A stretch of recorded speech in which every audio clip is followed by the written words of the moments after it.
Nëse njeriu vdes, krejt veprat, krejt punët i ndërpriten, përveç 3 prej tyre. Unë dua që ta paguaj lusterin e xhamisë. Tjetri thot, unë dua minaren e xhamisë. Kush të pengon të falesh? Kush të prish agjërimin me dhunë? Kush të ndal nga mejtepi që ti të mësosh Kur'an? T'ju lëm shtëpi, t'ju lëm dhomë, t'ja bëj darsmën, t'ja bëj kushtet. Cili është derti më i madh që ne nesër kur të vdesim, t'i lëm fëmijët tanë në atë gjendje? Në cilën gjendje?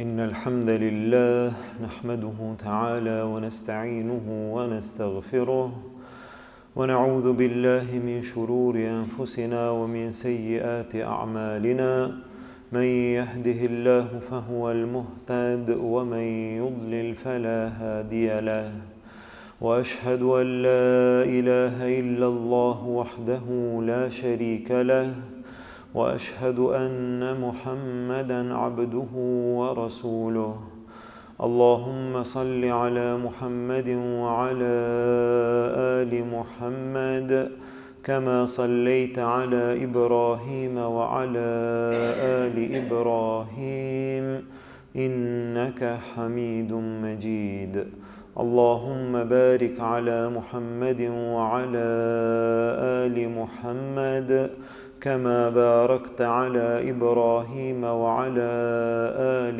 إبراهيم إنك حميد مجيد. Falënderimi takon Allahut subhanahu wa ta'ala, atë falenderojmë dhe vetëm prej tij ndihmë dhe falje kërkojmë. Salavatet dhe selamet tona ja dërgojmë dashurit ton Muhammedit sallallahu alaihi wasallam, familjes tij, shokëve të tij dhe gjithë atyre që pasojnë rrugën e tij deri në ditën e gjykimit.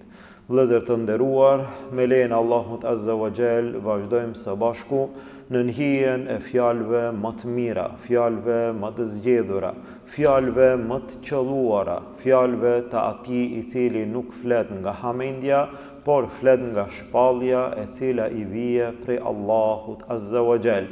Fjalët e Muhammedit sallallahu alaihi wasallam, të cilat janë mësim për neve, të cilat janë mesazh për neve, që ne të mundohemi të jetojmë me ato fjalë, të qëndrojmë në ato fjalë, të ecim në atë që na porosit Muhammedi sallallahu alaihi wasallam, në mënyrë që të arrijmë kënaqësinë, shpërblimin, rahmetin e Allahut azza wa jall.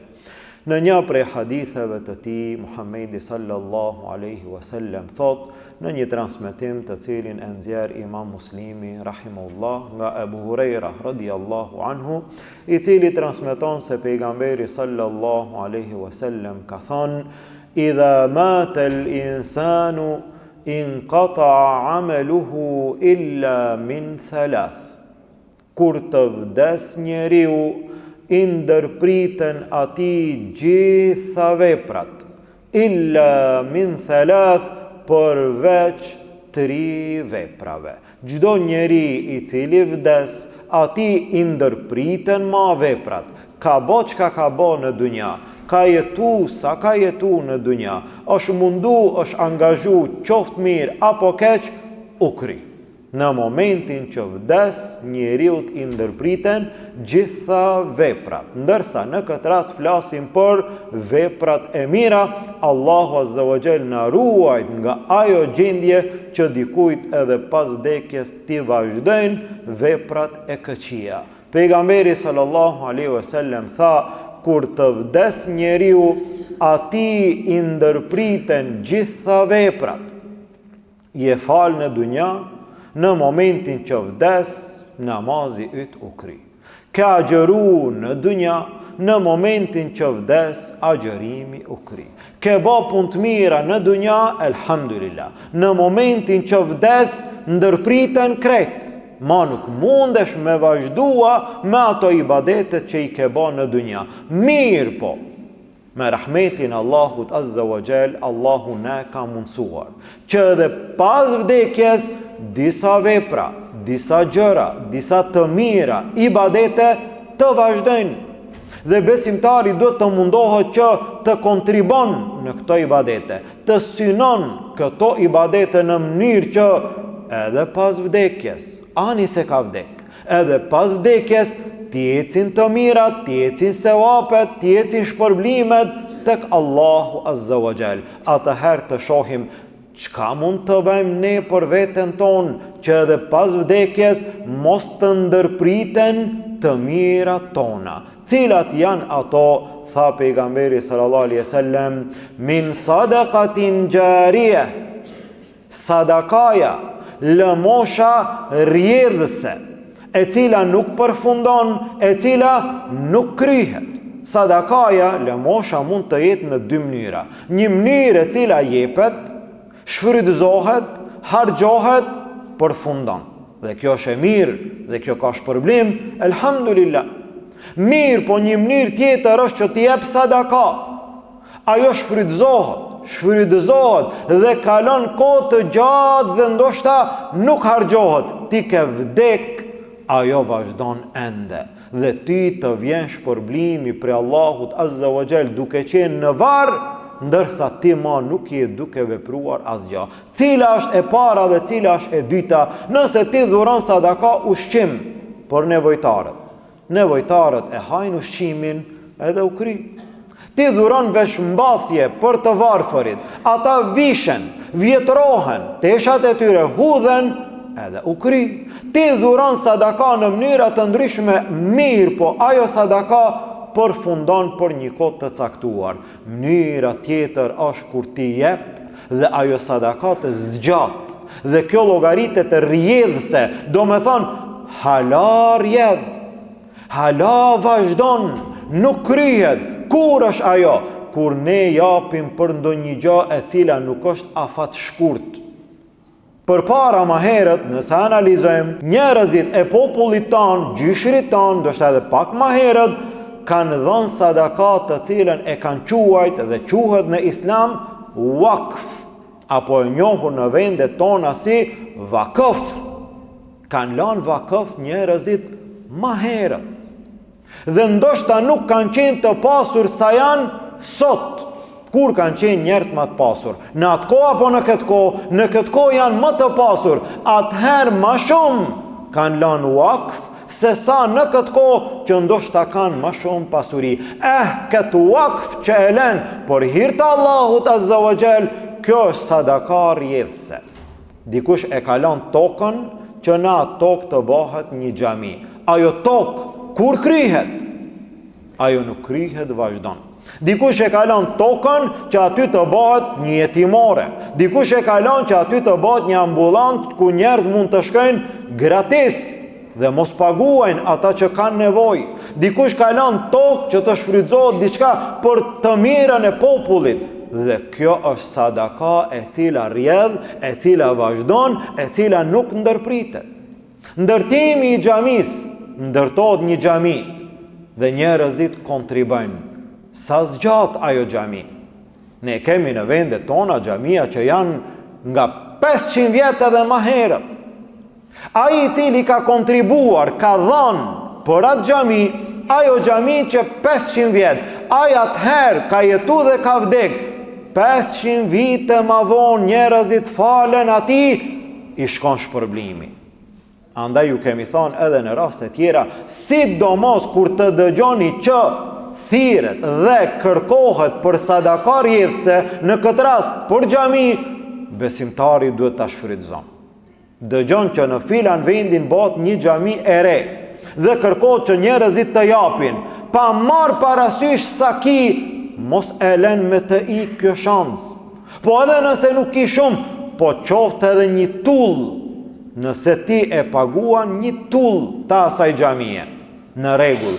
Ajo tull me të hollat tua do të blehet dhe ajo tull do të vendohet në murin e xhamisë. Sa të jetë gjallë xhamia, sa të funksionon xhamia, ti për atë tull do të vjen shpërblimi. Aq sa ke dhënë, aq do të vjen shpërblimi. Dhe njerëzit në këto raste duhet ta shfrytëzojnë, të mundohen ta shfrytëzojnë që me dhënë sadaka e cila nuk vdes, me dhënë sadaka e cila nuk kryhet, me dhënë sadaka e cila nuk përfundon asnjëherë. Në raste të caktuara njerëzit anojnë më shumë në gjërat që duken.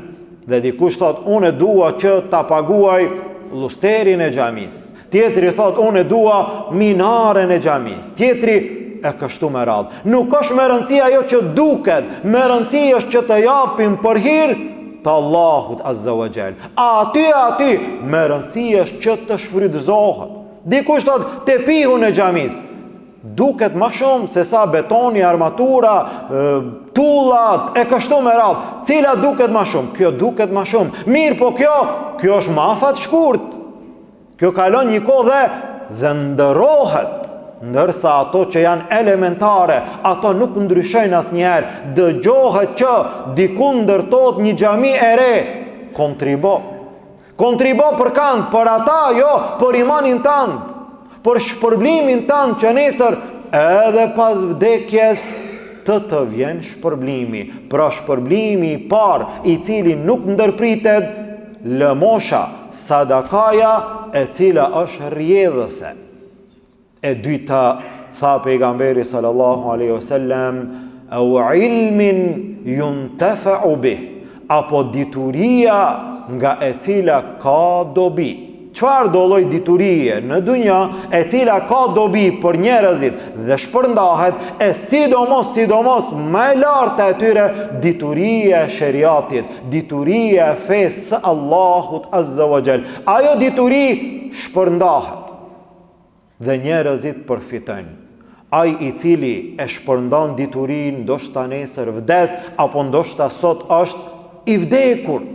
Ai është i vdekur, ama njerëzit përfitojnë prej tij. Çka ndodh? Ati i ecë shpërblimi. Sa dietar të cilët kanë jetuar para 1000 viteve, 1200 viteve, ata kanë jetuar edhe kanë vdek. Mirë, po sot ne në shtëpit tona i kemi librat e tyre dhe unë e marr librin e atij dietari i cili ka jetuar 1000 vite më herët dhe unë e lexoj dhe e shfletoj dhe prej tij përfitoj dhe pastaj ato fjalë i nxjerri dhe i përcjelli në popull. Atij dietarit nga kjo ligjërata ime këtu pas 1000 viteve i shkon shpërblimi. Subhanallah, dituria e dobishme, e rinia sot mund të bëhet pjesë e këtij shpërblimi duke marrë pjesë në shpërndarjen e diturisë së dietarëve dhe hoxhallarëve. Dituria sot shpërndahet në vende të ndryshme, në mënyra të ndryshme. Ata të ri, të cilët kanë aftësi, sidomos rinia jon sot, sidomos të rinjt sot janë shumë më përpara, shumë më mirë i njohin gjërat se sa vetë ne. Dhe ai më mirë përdor kompjuterin, telefonin, ingjizimet, videot, montimet e kështu me radhë. Mirë, po dikush nuk ka qëllim, dikush nuk ka synim se si unë këtë që e njoh, këtë dituri ta shpërndaj, ta shfrytëzoj në rrugt të Allahut Azza wa Jall. I ri dhe ndoshta kohën e kalon, e harxhon në telefon, po në çfarë? Në TikTok. Në TikTok 1 orë, në TikTok 2 orë. Ku është dobia? Dobia s'kund. Po në vend të asaj kohe, me shfrytëzu që me bë një shpërndarje, një gjë të dobishme që të përhapet tek njerëzit, ndoshta edhe një video. Ju e keni pas sot një video, ndoshta është e thjesht me një mesazh të një hoxhe e cila është e dobishme, shpërndahet.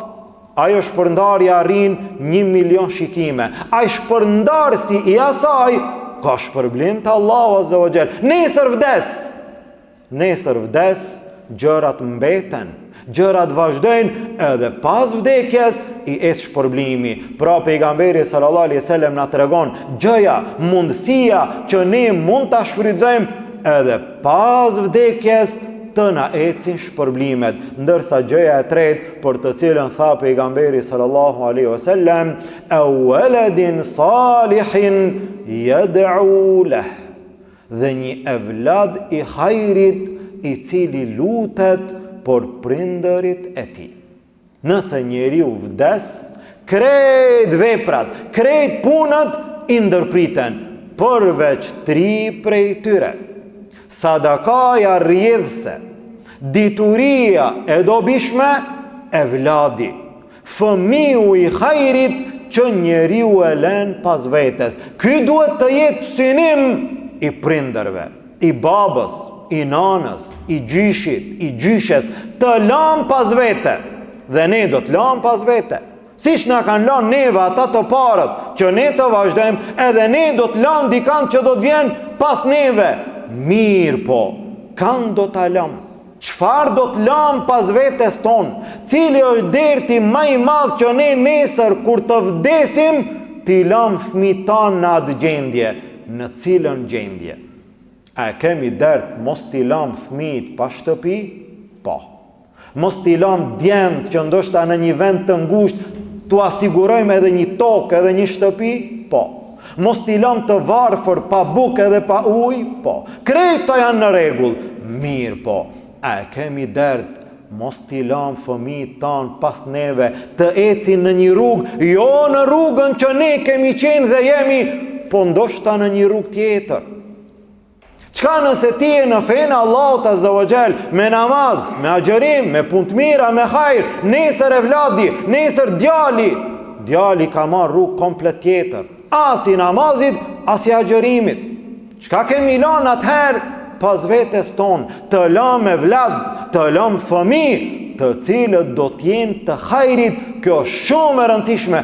Ky është investimi jonë më i madh që ne mund ta bëjmë në për familje tona. Të lamë njerëz të cilët do ta vazhdojnë, do ta përcjellin mesazhin e fesë Allahut Azza wa Jall. Po si kanë qëndruar ata gjyshrit tanë? Ata të cilët kanë qenë pak më herët para neve, kanë përjetuar komunizmin, kanë përjetuar dhunë, kanë përjetuar sistemet të vështira, u është imponuar edhe prishja e agjërimit në Ramazan, u është penguar namazi, janë penguar nga mejtepet që mos ta mësojnë Kur'anin, e kështu me radhë. Mirë po ata e kanë bë si e kanë bë, kanë sakrifikuar me çdo gjë, neve na e kanë përcjell dinin Allahut Azza wa Jall. Ata e kanë bë, e kanë arrit, janë munduar ta çojnë në vend qëllimin e tyre. Sot ne jemi të lirë. Kush të pengon të falesh? Askush. Kush të prish agjërimin me dhunë? Askush. Kush të ndal nga mejtepi që ti të mësosh Kur'an? Askush. Atëherë e gjithë përgjegjësia bartet mbi neve. Tash ne a jemi duke e quar në vend emanetin? A e kemi dert që nesër si do t'i lamë evladët? Kështu pejgambert Allahut Azza wa Jall na dhan shembull, në momentet e fundit i thirrën fëmijët. I thirrën fëmijët që t'ua përcjellin, t'ua lanë emanetin e fundit. Dhe ne pastaj, cili është emaneti i fundit që mund t'ua lanë fëmijëve? Dertin e cilës gjë më të madhe në momentin e fundit. Jakubi alayhis salam ushtri në shtratin e vdekjes, i thiri fëmijët. U bani një pyetje. Cila pyetje ishte ajo?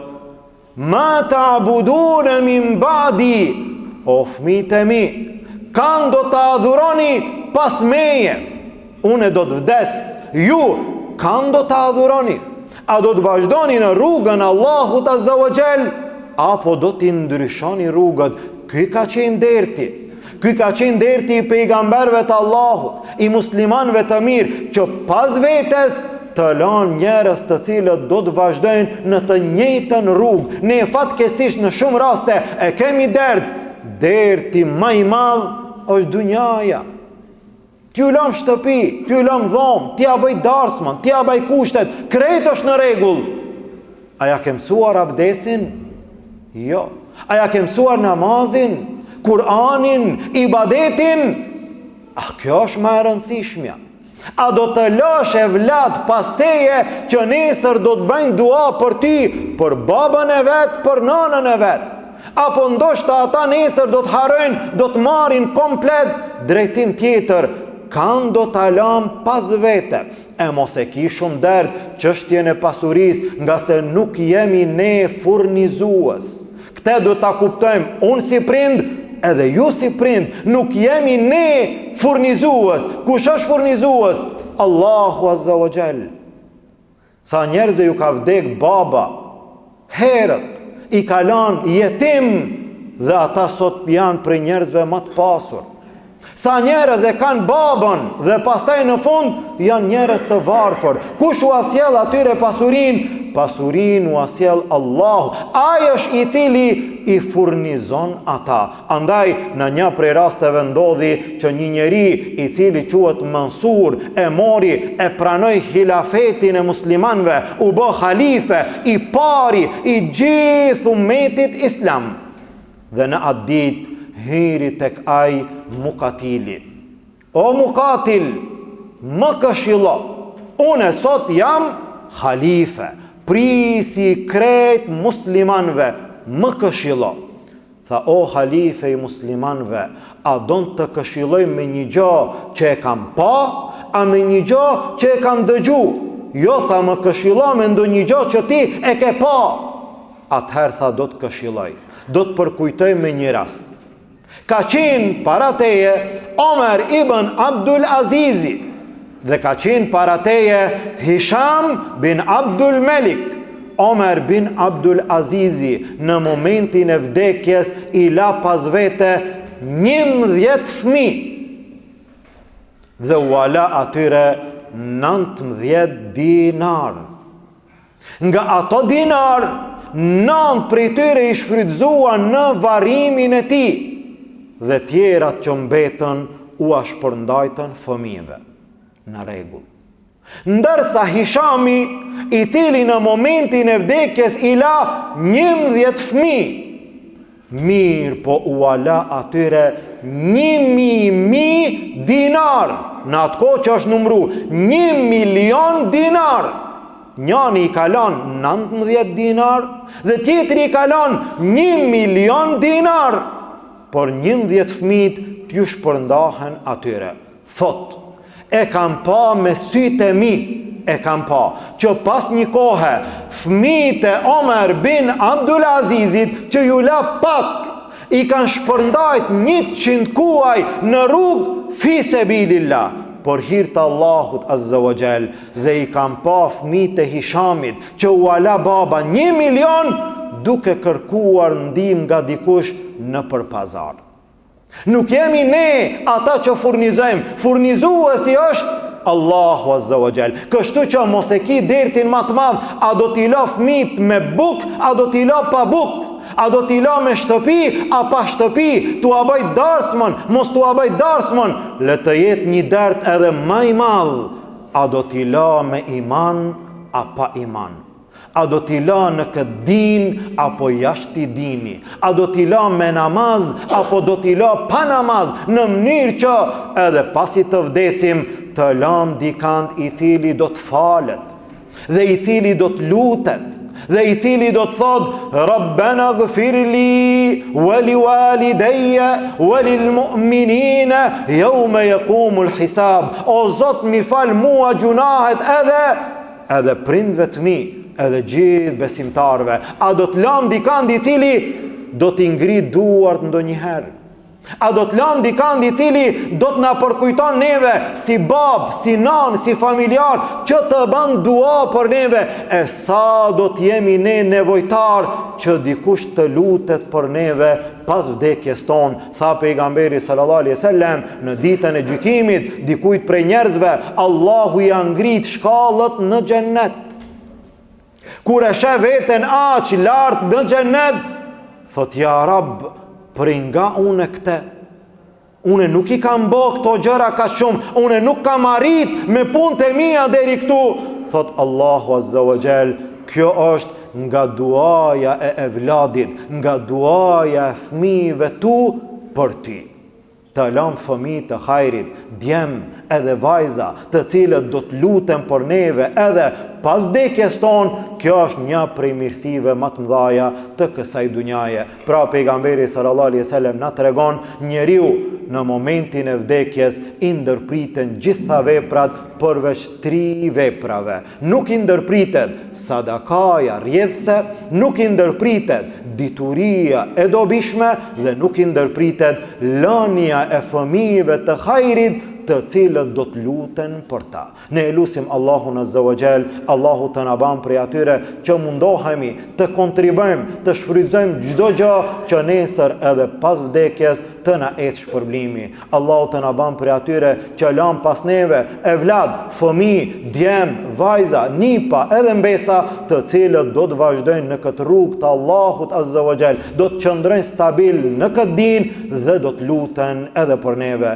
Lutim Allahun Azza wa Jall, Allahu ibadetet tona të na i pranon, gjunahet tona të na i fal dhe të na i pastron, nga dënimi i tij të na shpëton, në Jannatul Firdaus të na bashkon. Amin. Walhamdulillahi Rabbil alamin. Wa subhanaka Allahumma wa bihamdik, ashhadu an la ilaha illa ant, astaghfiruka wa atubu ilayk.